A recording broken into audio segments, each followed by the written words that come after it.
Prepper tip number 140, bushcraft knives. If you're planning on bugging out to a wooded area, then I strongly recommend you have a knife that's capable of doing good bushcraft work. So some of my requirements, I prefer to have the blade around the 4-inch mark, about 3/8 of an inch thick, a Scandi grind, full tang. I will show you one exception to that in my collection, but it's not my favorite knife either. So we'll start off down here. We'll go from the least expensive to the most expensive. This is the Mora Companion. Unfortunately, it does not have a point at the end, and it is not a full tang knife. It also is stainless steel. I'm not a big fan of stainless steel. It's also a serrated blade, which I am not a big fan of. So that's down here. You can get into that for less than $20.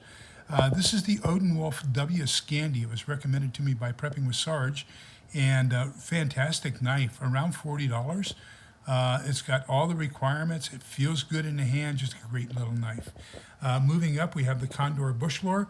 This is my utility knife around the house. I grab this more often than anything else.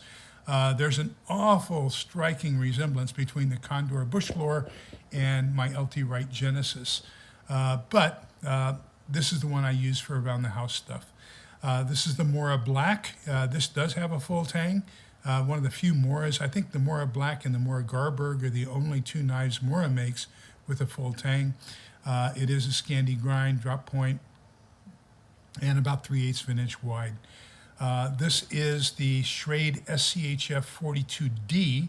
Now the D is important. The original SCHF42 had a big rounded belly.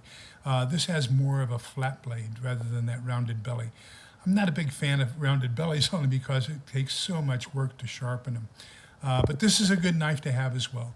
Moving up in cost, the next one up is going to be the Habilis bush blade. This was recommended on Dave Canterbury's site, Self-Reliance Outfitters. This was one of their premier knives. Like it, but once again, we have a rounded blade. I'm not a big fan of rounded blades. One advantage to this is it does have a hole here so that you can do a bow drill to start a fire. So, that's another thing that I kind of prefer to have in my bushcraft knives is the spine has to have a 90-degree angle so you can use it with a fire steel. The most expensive in my collection is the LT Wright Genesis with the Scandi grind. This is the love. If I only had one knife, this would be the knife I would have. So when you're looking for a bushcraft knife, consider these. There are other good ones out there. I don't know. These are the ones I have, the ones I have tried. Remember, we're all in this together, so we can come out the other side together.